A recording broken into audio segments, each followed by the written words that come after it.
Here's your clean, narration-only voiceover script with every spoken part kept 100% identical, exact wording, pauses, emotion, and flow, and any mention of the original channel name replaced with Once Loyal, where it appeared.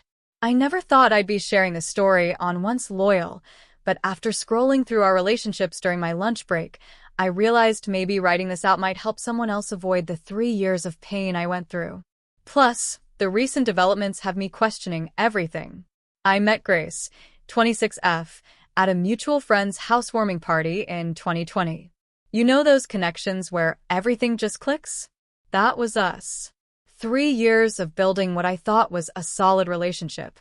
We had our routines: Tuesday night takeout while watching terrible reality shows, weekend farmers market trips where she'd always convince me to try some weird new fruit, and those late-night talks about our future that felt so real. I was saving up for our future. Not rich by any means, but I had a solid plan. Living in a decent but modest apartment, driving my 2012 Toyota that still ran perfectly fine, and putting away a good chunk of my paycheck each month. Grace never seemed to mind my practical lifestyle, or so I thought. Everything changed last Friday. Grace's mom, Aurora, invited us for dinner at their house. Something felt off from the moment we pulled up in my Toyota. Aurora's eyes lingered on my car a bit too long. I'd met her before at various family events, but this dinner felt different, more formal, like an evaluation. The first red flag was when Aurora kept steering the conversation toward material things. "Oh, Matthew, still driving the same car?" And, "Grace mentioned you're still in that apartment by the mall." Each question felt like a tiny paper cut. I kept my composure, answered politely about my financial planning and career goals. Grace just pushed her food around her plate, unusually quiet. Then came the moment. Aurora set down her wine glass and looked at me with this smile that didn't reach her eyes. "Matthew, dear, let's be direct. I understand you have intentions with my daughter." I nodded, keeping my voice steady. "Yes, Grace and I have discussed our future together. Have you really thought about what kind of life you can offer her?" Aurora's voice was sweet poison. "Grace is used to certain comforts. That apartment of yours, that old car, it's all very modest. Too modest for my Grace." The silence that followed was deafening. I turned to Grace, waiting for her to say something, anything. She just sat there staring at her plate, her cheeks red. The silence spoke volumes. Aurora continued, each word calculated. "I think it's best we're honest here. You're simply not in the right position to marry into this family. Grace deserves someone who can maintain her lifestyle. You understand, don't you?" I looked at Grace again. Still nothing. Just silence. The same girl who could talk for hours about her passions, who had strong opinions about everything from coffee brands to climate change, sat there mute while her mother dismantled our relationship. I felt an odd sense of calm wash over me. 3 years of memories crystallized into perfect clarity in that moment. All those times Grace hesitated to post photos of my apartment on her Instagram. The way she'd suggest we take her car to meet her friends. The subtle hints about career changes that would really maximize my potential. I stood up, my movements deliberate, placed my napkin on the table, smiled, not a forced smile, but a genuine one, because in that moment I felt nothing but gratitude for the clarity. "Thank you for dinner, Aurora, and thank you for your honesty."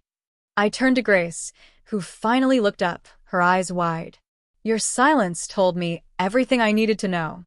I walked out. No drama, no raised voices. Just the quiet sound of my modest car starting up and driving away. My phone started buzzing before I even reached the main road. Grace calling, then texting. I put on my Spotify playlist and drove home in peace. That was 5 days ago. Grace has sent me 47 messages, called 23 times, even showed up at my apartment twice. I haven't responded. Her last message just came through. "Please, can we just talk?" Mom was wrong. I was wrong to stay silent. I love you. But here's the thing, sometimes silence speaks louder than any words that come after. Update. A lot of you are asking what happened next. That's a whole other story, and honestly, it gets much more interesting. The weeks after that dinner were interesting. Grace's messages went from apologetic, "I'm so sorry, I was shocked," To defensive, "You're overreacting, Mom was just concerned." To angry, "How dare you ghost me after 3 years?" And back to apologetic again. The real surprise, the relief I felt. You know that feeling when you've been wearing uncomfortable shoes all day and finally take them off? That's what it was like. I hadn't realized how much energy I'd been spending trying to meet invisible standards. I threw myself into self-improvement, started hitting the gym regularly because I actually had time now, got back into reading actual books, finally tried that meal prep thing everyone talks about. Turns out it actually saves money. Who knew? Then came the LinkedIn message that changed everything. A former colleague needed someone for a new project, better position, better pay. I took it. Funny how things work out when you're not constantly second-guessing yourself to meet someone else's expectations. That's how I met Vivian. She was coordinating with my team on some designs, and we kept running into each other in the break room. No fancy meet cute, just two people bonding over our mutual hatred for the office Keurig machine and love for actually decent coffee. The difference was striking. With Grace, every date felt like a performance. With Vivian, our first date was dollar tacos and walking around the city talking about everything from true crime podcasts to why mint chocolate chip is clearly the superior ice cream flavor. She's wrong, by the way, it's cookie dough. Vivian drives a beat-up Subaru that's probably older than my Toyota, lives in a cozy studio apartment with more books than furniture, and couldn't care less about Instagram aesthetics. Her idea of a perfect Saturday is hitting up thrift stores and trying to find the most ridiculous coffee mugs possible. But here's where it gets interesting. Last week, I ran into Grace's cousin. Apparently, Grace is engaged to James, some guy her mom introduced her to. The cousin mentioned how Aurora is just thrilled about James's family connections. The twist? Grace doesn't look happy in any of the engagement photos. I know that forced smile, saw it enough times when she was trying to convince herself she was okay with my modest lifestyle. This morning I got another message from Grace. "I see you're doing really well. James and I are having our engagement party next month. I know this is weird, but I miss our talks. Maybe we could grab coffee as friends." I showed the message to Vivian. She just laughed and said, "Wow, the audacity is actually impressive," then went back to planning our weekend camping trip, complete with those ridiculous glamping fairy lights she insisted on buying. I didn't respond to Grace. Instead, I finally did something I'd been thinking about for a while, took Vivian to pick out a ring. Nothing fancy, just a simple vintage piece we found at that antique store she loves. The proposal isn't going to be some elaborate Instagram-worthy production. Just us, that ridiculous coffee table with the weird duck feet that everyone questions but we love, and maybe our favorite takeout. Because that's us, comfortable, real, no pretenses. Oh, and that project I mentioned? It's taking off in ways I never expected. Turns out when you're not constantly trying to prove yourself worthy of someone else's standards, you actually have energy to focus on what matters. Update 2. Okay, I didn't expect to be writing another update so soon, but holy the last 48 hours have been wild. Remember how I mentioned Grace's engagement to James? Buckle up. So there I was in a meeting with a potential client about their downtown development project. Guess who walks in? Aurora. Turns out she's representing the venue where Grace and James are supposed to have their wedding. The look on her face when she realized I was leading the meeting? Priceless. The meeting was about renovating this historic building for events and weddings. Aurora tried to maintain her composure, but I could see her squirming when my team presented our portfolio, especially when we showed the Chapman project. Yeah, the one James's company botched so badly, it made the local news. Then it happened. Right in the middle of our presentation, Grace burst into the room. "Matt, what are you doing here?" Her voice had that shrill tone I remembered from our arguments. I kept it professional. "We're in a meeting, Grace. If you could please. Is this why James's company lost the Riverside contract? Have you been deliberately targeting his projects?" The client, Mrs. Wilson, cleared her throat. "Excuse me, but what's going on?" Aurora jumped in trying to smooth things over, but Grace was on a roll. "Mom, this is why all your clients have been jumping ship because of him." I couldn't help but laugh, actually laugh. "Grace, our company won those contracts because we do good work at fair prices. Just like you passed on me because I wasn't good enough." Her clients are passing on overpriced, underdelivered projects. It's just business. Mrs. Wilson was fascinated. Aurora, you know Matthew? Aurora's face went pale. He used to date my daughter. The one getting married in our venue. Mrs. Wilson raised an eyebrow. The wedding you've been trying to use to convince me to stick with the current contractors instead of exploring other options? Grace's face switched from anger to shock. Mom, what's going on with the venue? Aurora's professional mask cracked.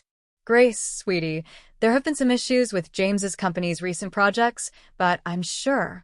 Issues? Mrs. Wilson interrupted. The last 3 projects were delivered late and over budget.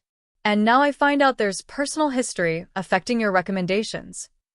That's when Vivian walked in with the updated blueprints. She took one look at the scene, saw Grace, and just said, "Oh, this should be good." Grace spun around. "You must be the replacement," she spat. Vivian just smiled. "Actually, I'm the upgrade. And you're interrupting our meeting." What happened next was both tragic and hilarious. Grace started crying about how everything was falling apart. Apparently, James had been hiding his company's financial troubles. Their perfect wedding venue wasn't even secured because his company's reputation was tanking, and now her mom's business was taking hits because she'd been pushing clients toward James's failing company. Mrs. Wilson stood up. "I've seen enough. Mr. Matthew, please have your office send over the full proposal. Aurora, I think we need to discuss my venue's contract with you." As everyone was leaving, Aurora grabbed my arm. "Matthew, please, this wedding means everything to Grace, to our family's reputation." I gently removed her hand. Funny how reputations work, isn't it? They're built on actual results, not appearances. Vivian and I went to get coffee afterward. She couldn't stop laughing. So that's the famous Grace and Aurora. Wow, just wow. Final update. Well, Reddit, this is it, the final chapter of this crazy story. The week before our wedding, everything came to a head. James and Grace's wedding got postponed indefinitely. Their fancy venue contract fell through after Mrs. Wilson went with our company instead. James's business troubles became public when they couldn't pay their contractors.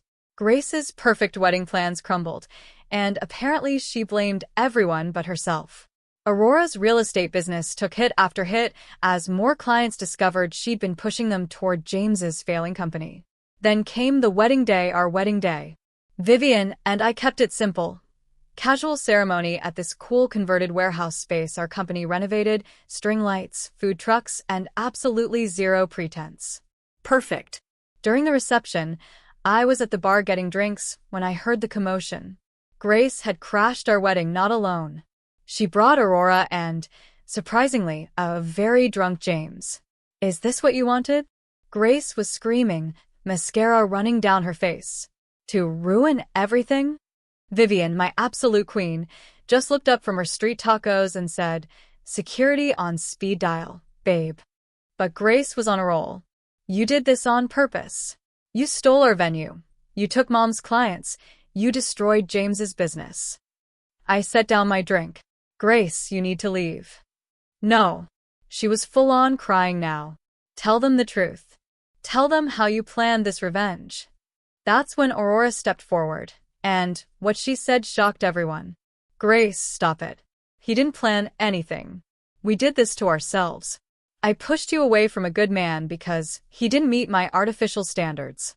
I pushed my clients toward James's company because of status, not quality. Every decision I made was based on appearances, and look where it got us." The room went dead silent. Aurora looked defeated. James, swaying slightly, laughed bitterly. "At least you didn't invest your family's money in my company like my other investors did." He turned to me. "You know what's funny? Your company's doing exactly what I promised mine would do." Grace wasn't having it. "Mom, how can you take his side after everything?" Aurora cut in sharply. "Matthew didn't steal anything. He built something real while we were busy building appearances." Vivian stood up. "Okay, this has been fun, but it's my wedding day and you're ruining my taco time. Time to go." Grace turned to me, tears streaming. "I loved you. I really did." "No, Grace, you loved the idea of molding me into what your mom wanted. There's a difference. Security started moving in, but Aurora raised her hand. We're leaving. But Matthew, I was wrong about you. I'm sorry it took losing everything to see that. As they were escorted out, James turned back. Hey, any chance you're hiring? That got a laugh from everyone, even Vivian. The rest of the wedding was perfect. Just us celebrating with people who actually care about us, not our status. Vivian's dad made a toast about how love isn't about appearances or expectations, it's about building something real together. Pretty sure he was throwing shade at our uninvited guests, but it was perfect. This morning I woke up to a final email from Aurora. She's selling her business and moving to Florida. Grace and James officially called off their engagement. And my phone keeps blowing up with messages from their social circle trying to connect for business opportunities. But you know what? None of that matters. I'm sitting here in our apartment watching Vivian try to make pancakes. She's terrible at it, but she refuses to give up. And I realize something. Success isn't about proving people wrong, it's about proving yourself right. This clean script is ready to record or drop straight into any text-to-speech tool for a perfect, dramatic voiceover. Let me know if